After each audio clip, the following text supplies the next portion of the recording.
Moi, j'ai deux questions à vous poser. J'habite chemin des Relais de la Mer.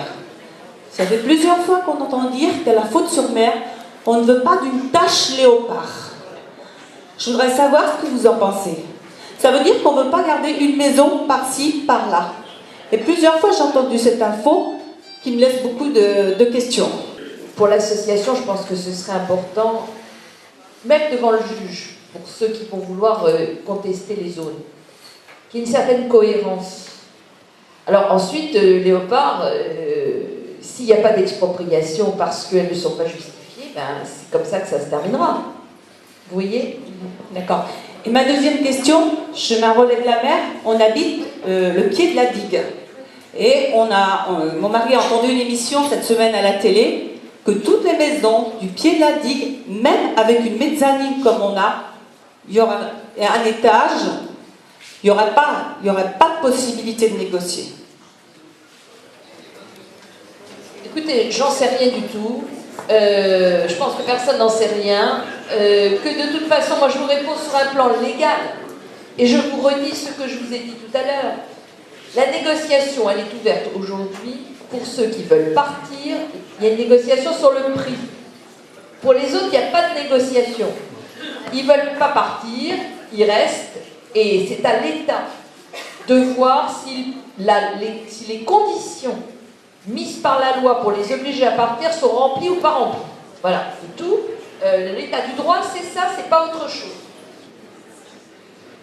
La question s'est posée tout à l'heure de savoir ce qu'allaient devenir les terrains une fois certaines maisons détruites, les gens chassés, et comme l'a dit le monsieur précédemment, les digues refaites à neuf. Je fais une petite parenthèse, avec l'argent que l'État devrait rembourser pour dédommager ce qu'il va déloger, on aurait de quoi faire des digues plaquées or, hein, croyez-moi.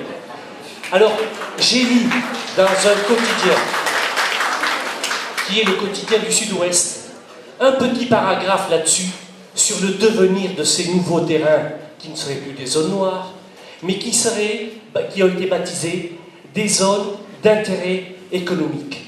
Alors là, je pense à toutes ces personnes qui vont être chassées, qui ne veulent pas partir, qui vont se faire spolier, piquer leur terrain, pour voir dans 10 ou 20 ans de belles villes qui feront dire ben voyez, ces terrains sont sûrs, et puis avec de beaux promoteurs qui vont rebâtir à l'œil là-dessus.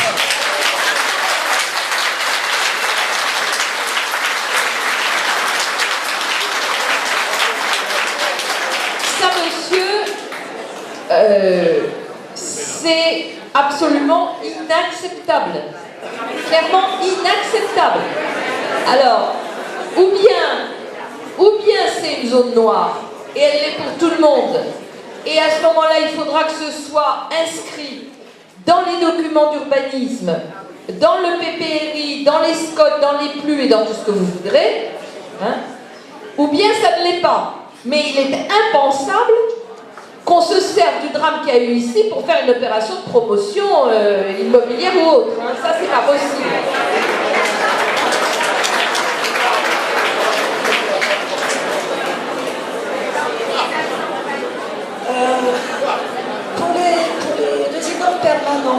Pour les résidents permanents, est-ce que ça serait possible que les gens puissent avoir, avant de prendre une décision, des garanties sur leur relogement pour pouvoir accéder à un terrain ou à une maison dans la zone de la Faute-sur-Mer, de l'Aiguillon ou de la Tranche, à hauteur de l'indemnisation qui leur sera proposée?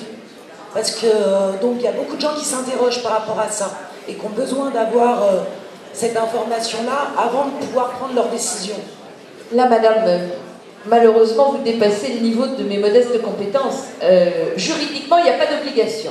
Si votre question, c'est est-ce qu'il y a quelque chose qui oblige la commune ou l'État à garantir le relogement, la réponse est non. Non, mais par contre, voilà. Est-ce qu'il ne pourrait pas y avoir une négociation et une information au préalable? Il peut y avoir effectivement des communes qui proposent des terrains. Il faut que ce soit à des prix qui soient comparables et compatibles avec ce que vous allez toucher en quittant la Faute-sur-Mer. Ça, je dirais, c'est du gré à gré. Hein. L'association peut peut-être mettre en commun des offres réciproques, ça vous pouvez peut-être voir ça entre vous, voir avec les agences immobilières si vous pouvez travailler avec eux, je ne sais pas. Mais légalement, il n'y a aucune obligation. Et l'association ne peut pas faire pression quand même pour qu'il y ait des engagements concrets? Bah écoutez, si, on peut essayer de dire à l'État que de toute façon, il y aura des accords le jour où il travaillera à des relogements. Mais ça, il va nous dire qu'il y a un problème du logement en France et qu'il ne peut pas, et que, etc. Ça, je crains que ce soit la réponse. Moi, j'habitais dans l'Anse de Virly, qui est en zone noire, et je crois qu'elle restera en zone noire. Donc, pour se projeter en avant, nous voudrions savoir si vraiment l'indemnisation sera donnée en septembre ou octobre. Alors, les informations, bon, le président me dit que les informations qui ont été données seraient que si c'est une résidence principale, oui. Oui, c'est une résidence Bon, principale. mais tout l'intérêt, madame, dont je parlais tout à l'heure, d'essayer de mutualiser les informations qu'on peut avoir. Parce que, je vous rappelle, Fonds Barnier, 50 millions d'euros. Il n'est pas impossible qu'une partie ait servi à autre chose, parce qu'on a le droit d'utiliser le Fonds Barnier pour beaucoup de choses. Donc il faut être sûr qu'il y ait les moyens. Et moi je crains que l'État se débrouille pour payer sur 1 an et demi, 2 ans les maisons. Hein. Comment on va faire si on est d'accord pour partir, si on ne veut pas se battre après ce qui s'est passé? Comment on va faire pour se projeter en avant et acheter un autre bien? Ah ben, il faut que vous soyez payé. Donc il faut négocier avec l'État. C'est la raison pour laquelle j'attire votre attention sur l'absolue nécessité de négocier non seulement le montant, mais le délai de paiement. Il faut lier les deux. Nous avons eu les personnes des domaines qui sont passées chez nous, qui nous ont promis une proposition dans les 3 semaines, mais qui n'avaient pas encore reçu les imprimés de l'État pour nous les envoyer. Donc normalement, dans 3 semaines, 1 mois, nous avons la proposition, et si on accepte, nous serions payés avant fin septembre. Voilà ce qui nous a été dit par les personnes du domaine. Nous les avons vus avant-hier. On parle beaucoup de la formalité de l'expropriation, à moins qu'elle ait changé récemment. Il me semble me souvenir que dans le temps, il fallait une indemnité, bien sûr, juste et préalable. Toujours la loi, monsieur, c'est dans la Déclaration des droits de l'homme de 1789, ça ne va pas changer demain matin. Et qu'en outre, n'est-ce pas, la collectivité expropriante devait utiliser des immeubles expropriés dans le but qui avait été défini dans la déclaration d'utilité publique. Faute de quoi, elle était obligée, en cas d'abandon du projet, de reproposer aux expropriés la reprise, financièrement parlant, à régler, à définir, des terrains, des immeubles expropriés.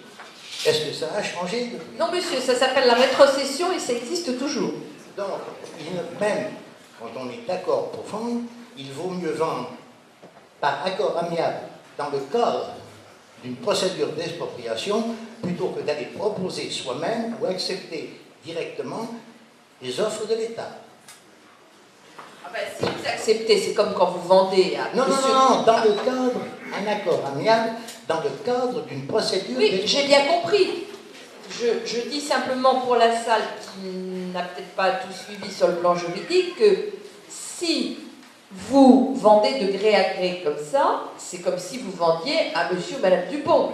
C'est-à-dire qu'il n'y a pas d'autre garantie que celle-là. C'est un contrat de vente, vous vendez, allez, au lieu que ce soit madame Dupont, c'est à l'État, et le résultat est le même. Si on est dans une procédure d'expropriation, monsieur a raison, il y a le droit à la rétrocession au bout de X années, c'est 50-10 ans selon les cas. Ceci pour répondre à la question qui a été posée tout à l'heure d'opération immobilière postérieure.